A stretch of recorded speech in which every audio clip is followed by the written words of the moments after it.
ቅድስት ማርያምን ስለ ፊዚካል አፒራንሱ አልተጻፈም፣ ግን እንዲሁ ስገምታት አንቺ ስትገምቻች ምን የምትመስልት እንደው ዘመጣ ቆንጆ ሲሆን ትመስለኛለች፣ ውብ ትመስለኛለች፣ ግን አልተባለም። ያልተጻፈበት ምክንያት ስለ ውጪ ውበቷ ያልተጻፈበት ምክንያት በጣም ቦታ የሚሰጠው ውስጣዊ ውበት ስለሆነ ነው።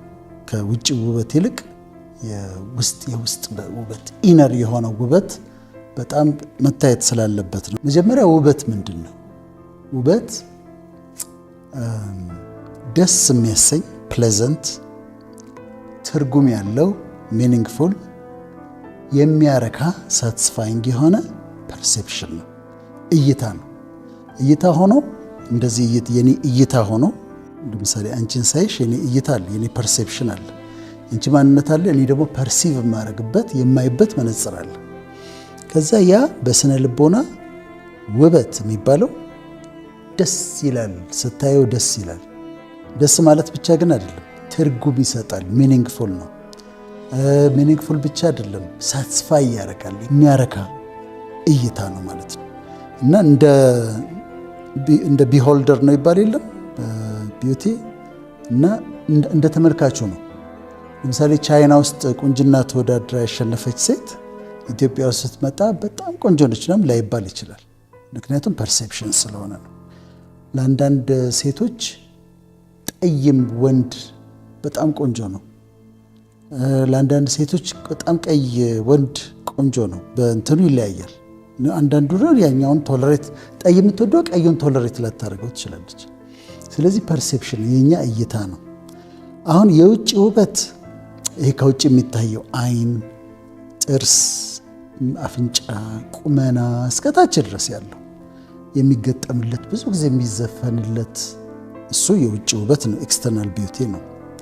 እና ይባላል ፀጉሯ የሐር ነዶ፣ አፍንጫዋ ስንደዶ፣ አይኗ የብር ጉልላት፣ ጥርሷ የበረዶ እምብርት ይባላል።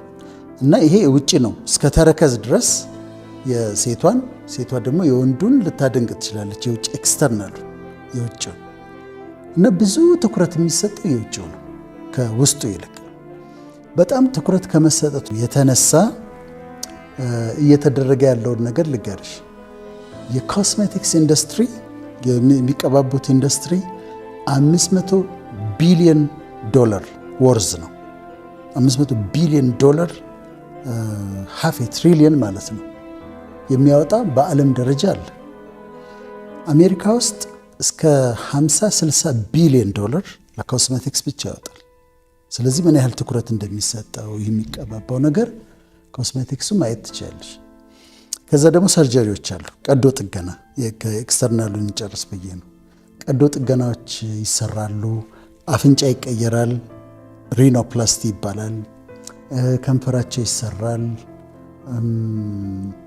ይሄ ቆዳ ትንሽ እድሜ መስመሮችን አንሲመ ፌስ ሊፍት የሚባል አለ፣ የተሸበሸበውን እንደማስወጣ። በጣም ደግሞ የሚያሰሩት ጡት ማስቴክቶሚ አለ። ማስቴክቶሚ ሰርጀሪ ነው። ማስቶፕላስቲ ግን የቅርጹን ለመቀየር ኢምፕላንት መጨመር እንደዚህ ነው። ስለዚህ የተለያየ ሰርጀሪ እሱም እስከ 10 ቢሊዮን ድረስ የሚያወጣ ገንዘብ የሚያወጣ ሰርጀሪዎች ያሰራሉ። አሁን ደግሞ በጣም ነው የሚሰራው። በጣም ገንዘብ ያላቸው ብዙዎቹ ጠፋ ብለው ሲመጡ ስታያቸው የሆነ ሰርጀሪ ያሰርተው ነው እና 70 ዓመት 75 ዓመት ምናምን ሆነው አያረጁም። አሁን ምንድነው ሰዎች ለውጭው ማንነታቸው ለኤክስተርናል ቢዩቲ በጣም ብዙ ገንዘብ ያወጣሉ፣ በጣም ይደክማሉ። ውስጠኛው ውበት ግን ይበልጣል። ውስጠኛው ውበት ማለት የውስጥ ውበት ማለት የአንዲት ሴት ለምሳሌ ለሴቷ ባወራ አእምሮዋ፣ ማይንዷ፣ አመለካከቷ፣ አስተሳሰቧ፣ ሰውን መውደዷ፣ ደግነቷ፣ ትህትናዋ፣ ትጋቷ፣ ቤቷን ማስተዳደሯ፣ እነዚህ የውስጥ ውበቷ ናቸው። ይሄኛው ኤክስተርናሉ ከውጭ ይታያል። የውስጡ በአኗኗሯ ይገለጻል። በአኗኗሯ ይገለጻል። ስታወራ ይታወቃል። ስትኖር፣ ስትገባ፣ ስትወጣ ስታያት የውስጥ ውበቷን ታየዋለሽ። እና እውነተኛነቷ፣ ታማኝነቷ፣ ደርባባነቷ፣ ትሁት መሆኗ፣ ድሃ መውደዷ፣ እነዚህ ሁሉ አንዲት ሴትን በጣም ነው የሚያስወቧት። ስለዚህ ልዩነታቸው ይሄ ነው። ግን የሰው ትኩረቱ በጣም ውጭው ላይ የሆነና የውስጡ ውበት ኢግኖር ይደረጋል።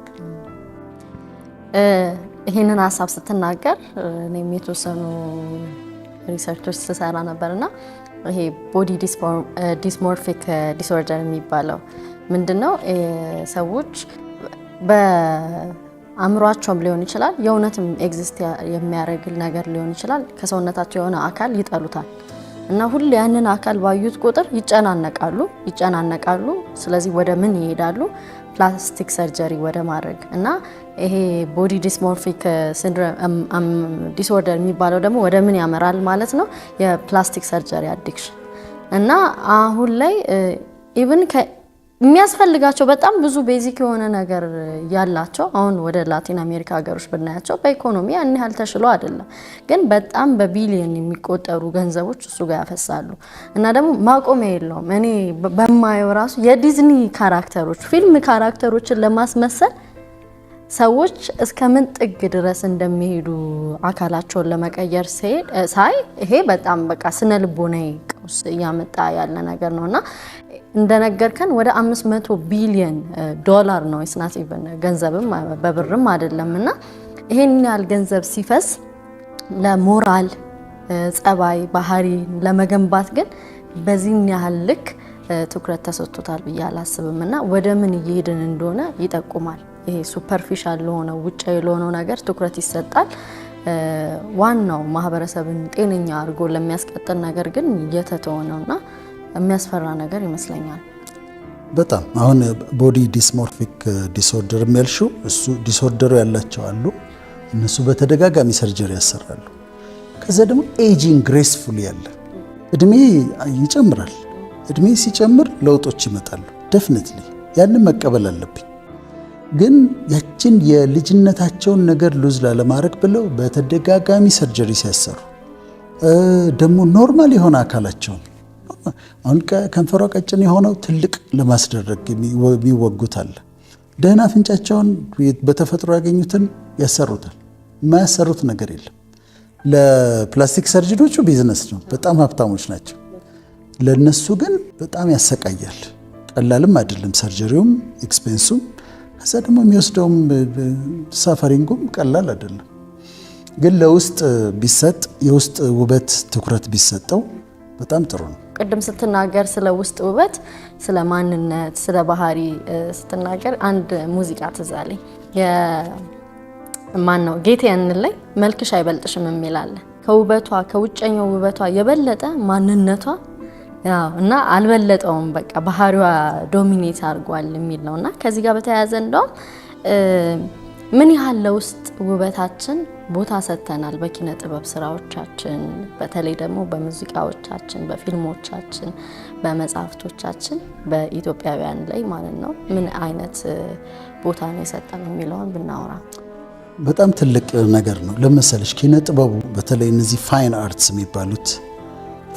የሚባሉት ሙዚቃ፣ ሚውዚክ፣ ስነ ስዕል፣ ስነ ግጥም፣ ሊትሬቸር እነዚህ ፋይን አርትስ ነው የሚባሉት። እነሱ በሰው አእምሮ ላይ በጣም ተጽዕኖ አለባቸው እና በጣም ትኩረት የሚያደርጉት የውጭ ውበት ላይ ስለሆነ በሰው አእምሮ ላይ ያለው ለምሳሌ ወንዱ ቆንጆ ሴት ማግባት፣ በጣም ቆንጆ ሴት ፈልጎ ማግባት፣ ሴቷ በጣም መልከ የሆነ ወንድ ፈልጋ ማግባት ወደሱ እንዲሄዱ ያስገድዳቸዋል። ሰዎች ትዳርም ሲመሰርቱ መልክ ይፈልጋሉ። እስቲ እንደ ቆንጆ ሴት ፈልግና አግባ ይላሉ። ግን ትዳር ውስጥ ተጽዕኖ የሚያመጣው የውስጥ ውበቷ የውጭው አይደለም፣ መልኩ አይደለም። ለሷም መልካም ረጅም ምናምን እንዲህ መሆኑ አንድሰም መሆኑ ሳይሆን ቤት ውስጥ አብረው ሲኖሩ ይሄ ሰውዬ የውስጥ ውበት አለው ወይ የሚለው ነው ተጽዕኖ የሚያሳድረው። ስለዚህ ፋይን አርትሱ በጣም ተጽዕኖ ስላለው ማየታችን ተገቢ ነው። ስነ ጽሁፉ ምን ላይ ያተኩራል? የውጭ ውበት ላይ ነው የሚያተኩረው ወይስ የውስጥ ውበት ላይ ነው የሚያተኩረው? አንዱ የማነሳው በጣም የተገረምኩበት ስለሆነ አርቲስት ድምፃዊ ነዋይ ደበበ ነው። ነዋይ ደበበ ስራዎች ላይ በአስገራሚ ሁኔታ የውስጥ ውበትን ሲገልጽ አይቼዋለሁ፣ እነግርሻለሁ። ግን አሁን ስለ ዘፈን አወራችሁ የሚሉ የሃይማኖት የተለያየ ሃይማኖት ሰዎች ደግሞ እንዳይኖሩ እኛ አሁን መልእክቱን ነው ትኩረታችን፣ መልእክቱ እንዲህ በጣም እንተርክ ስላለ ዘፈን እንስማ እኛ መልእክቱ ላይ ነው ትኩረታችን። እና አሁን የነዋይ ደበበን ለኔ ተዋት የሚለውን ላንብብልሽ እና ውስጣዊ ውበትን እንዴት እንደገለጸው እናያለን። ምን ይላል? ጥሩ አዳሪ ለፍቶ አዳሪ የእግዚአብሔር ድሃ ደክሞ ነዋሪ ደግ ሩህሩህ ልበቀና በሰው ኑሮ የማትቀና ተዋት እርሷን ተዋት ደክሞ አዳሪ ናት ይላል። ይሄን አስገራሚ ነው በጣም። መጀመሪያ ላንብብልሽና ከዛ እናየዋለን። ከዛ ምን ይቀጥልና ምን ይላል? አስተዋይና ርቆ አሳቢ ዘመድ አዝማዱን ሰብሳቢ አስተማሪም ሁሉን አዋቂ መካሪ ናት አስታራቂ ይላታል። አዛኝ ሰው ናት የምትሳሳ ክፉ ደጉን የማትረሳ ሁሉን መስሎ ነዋሪ ጸባዩዋ ጉልበቷ ደስታዋ ስራ ነው ጎጆዋ ኩራቷ። እሺ የማትገዛ ለብልጭልጩ የድሃ ጎበዝ የኩራት ምንጩ አቻም የለሽ ሰው ይላታል ለመጠሪያ ስም ያንሳታል ቢደላትም ባይደላትም የሚያውቅላት ሰው የላትም ካላት ከፍላ ንቁረሱ የምትልናት ተቃመሱ ሀብቷ ጌጧ ድህነቷ ፈጣሪ ነው ጉልበቷ ከዛ ስጦታዋ እውነት በረከቷ ምክር አምሮ ለተጠጋ ፍቅር የምታበድር ከሷ ጋር ኑሮ ለኔ ተስማምቶኛል ጠግቤ ባላውቅም ሰላም ይተርፎኛል። አሁን እዚህ ቦታ ላይ አንድም ስለ ውጭ ውበት አላነሳም። ስለ ከንፈሯ፣ ስለ ጥርሷ፣ ስለ አይኗ፣ ስለ ጸጉሯ ምንም ነገር አላለም። ነገር ግን አሁን ብታጠኙ ይሄንን እኔ አሁን ጥናት አድርጌ አይደለም፣ ግን ወስደሽ ግን ያለውን ነገር ብትዩ ጥሩ አዳሪ ለፍቶ አዳሪ የእግዚአብሔር ድሃ ደክሞ ነዋሪ። እሺ ሰርታ ነው የምትኖረው፣ ለፍታ ነው የምትኖረው አይደል? እቺ ሴት ታታሪ ሴት ነች። ከዛ ደግ ሩህሩህ ልበቀና በሰው ኑሮ የማትቀና ምንድን ነች ነው የሚለው? ደግ ነች፣ ሩህሩህ ነች፣ ትራራለች ለሰው፣ ልቧ መልካም ነው። ራሷን ደግሞ አንድ ጊዜ እንዳልነው ከሌሎች ጋር አታወዳድርም፣ አትቀናም። ተመልከች ስራዋን ሰርታ ምናልባት ሴቱ ጥፍሩን ተሰርቶ ምናምን ቁጭ ብሎ ሲውል እሷ ሄዳ ሰርታ ደክማ ለፍታ ልቧት ትመጣለች። በሰው ኑሮ አትቀናም። ከዛ ይቀጥልና አስተዋይና አርቆ አሳቢ ዘመድ አዝማዱን ሰብሳቢ ይላታል። ምን አይነት ሴት ነች እቺ? ርቆ አሳቢ ነች፣ አስተዋይ ነች፣ ዘመድ ትሰበስባለች። ግን የእሷን ዘመድ ብቻ አይደለም የባልየውን ዘመድ ትሰበስባለች። ዘመዶቿን በቃ እሷ ቤትን መሰብሰብ ደስ የሚላቸው። አሁን ልጅቷን ኢማጂን አድርጋት፣ ልጅቷን ኢማጂን አድርጋት። አስተማሪ ሁሉ አዋቂ መካሪ ናት አስታራቂ። ትጠራና ደግሞ የተጣሉትን ታስታርቃለች፣ ትመክራለች፣ እውቀት አላት። የተጣሉ ሰዎች ፈልጋ ታስታርቃቸዋለች።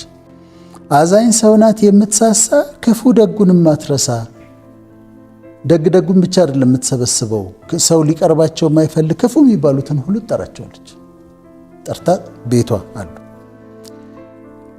ሁሉን መስሎ ነዋሪ ጸባዩዋ ጉልበቷ ደስታዋ ስራ ነው ጎጆዋ ኩራቷ። ጸባዩዋ ጉልበቷ ካን ኢማጂን ጸባዩዋ ጉልበቷ ጎጆዋ ኩራቷ። ምን አይነት ሴት እንደሳለ በኪነ ጥበቡ አሁን አርቲስቱ ገጣሚው ምን አይነት ሴት እየሳለ እንደሆነ ተመልከች። እስካሁን ድረስ ስለ ተረከዟ፣ ስለ ዳሌዋ፣ ስለ ወገቧ ቅጥነት አላወራ። የማትገዛ ለብልጭልጩ የድሃ ጎበዝ የኩራት ምንጩ። ብልጭልጭ ነገር አያታላትም። በቃ እንዲህ ነው ብርቅርቅ ያለ ነገር ካልመጣ አትልም። ራሷንም እንደዛ ለማሸብረቅ አትሞክርም። ይልቁን ውስጧ ነው ያሸበረቀው በተዋበው። አቻም የለሽ ሰው ይላታል ለመጠሪያ ስም ያንስልታል። ቢደላትም ባይደላትም የሚያውቅላት ሰው የላትም ይልና ካላት ከፍላ ኑ ቅመሱ የምትልናት ተቃመሱ። ሀብታም እኮ አይደለችም፣ ግን ኑና ቅመሱ ትላለች፣ ታበላለች። ሀብቷ ጌጧ ድህነቷ ፈጣሪ ነው ጉልበቷ። እዚህ ጋር ደግሞ ተመልከች፣ ፈጣሪን አምጥቶታል። ስለዚህ ፈጣሪ የምትተማመነው በሀብታም ሰዎች አይደለም፣ የምትተማመነው በዘመዶቿ አይደለም፣ የምትተማመነው ፈጣሪ ነው ጉልበቷ ይላታል። ስጦታዋ እውነት፣ በረከቷ ምክር፣ አምኖ ለተጠጋ ፍቅር የምታበድር ፍቅር ታበድራለች ይላታል። አንዳንዶቹ እኮ ልጆች እኮ ጂኒየሶች ናቸው፣ አላጠናናቸውም እንጂ አሁን ይሄ ልጅ ስል አርቲስት ነው አይደበበን ማለት ነው። እና እነ ንዋይ የተነሱት እኛ 11ኛ ክፍል ሆነን ነው። ንዋይ አሁን እኔ 11ኛ ክፍል ነበርኩኝ ሲያወጣ ዘፈን እና አንድ ላይ ነው የተነሱት። ንዋይ ደበበ፣ ጸጋዬ እሸቱ፣ ፀሐዬ ዮሐንስ፣ ቴዎድሮስ ታደሰ፣ አመልማል አባተ፣ ኩኩ ሰብስቤ አንድ ሲዝን ላይ ነው። እና በተለይ በደንብ ማስታውሰው ንዋይ ሲያወጣ ተቀጠፈ ሎሚ ተበላ ትርንጎ የሚለው ጥቅምት አበባ በደንብ አስታውሰዋለሁ እድሜዋ ላይ ስለነበርኩ። እና አሁን ንዋይ ደበበ ምን አይነት ሴት ነው የሳለው? ከአእምሮ የወጣውን የሳላትን ሴት በግጥም የገለጣትን ሴት ስትመለከች ግን ውስጧ በጣም የተዋበ ሴት ነች፣ እጅግ ውብ ሴት ነች። አሁን እቺ ሴት ፊዚካሊ ስታያት ሰው በሚለው ፐርሰፕሽን በጣም ቆንጆ የምትባል ላትሆን ትችላለች። ውስጧ ግን እንደዚህ ያጌጠ በጣም የምታምር ውስጧ ድንቅ የሆነች ሴት ነች። እና መጨረሻ ላይ ምን አለ ኮንክሉድ ሲያደርግ ከእሷ ጋር ኖሮ ከእሷ ጋር ለእኔ ተስማምቶኛል፣ ጠግቤ ባላውቅም ሰላሜ ተርፎኛል። ጠግቤ አላውቅም እኮ ብሏል ማለት ሀብታም ሴት አግብቶ ምናምን ወይ እሱ ሀብታም ሆኖ የጥጋብ ኑሮ አይደለም የሚኖሩት። ሆዴ ባይጠግብም ግን ሰላሜ ተርፎኛል ይላል። እንዲህ አይነት ሰዎች ያስፈልጋሉ በኪነ ጥበብ ውስጥ። ምን የሚያደርጉ ስለ ውስጥ ውበት የሚነግሩን ሰዎች በሊትሬቸሩም በተለያየ መንገድ ኢቭን በስዕልም ይቻላል የውስጥ ውበትን ማሳየት እና በስነ ጽሁፉ በልብ ወለዱ ምናምን ሰው ትኩረቱ ውጭው ላይ እንዳይሆን የሚያደርጉ ሰዎች ያስፈልጋሉ።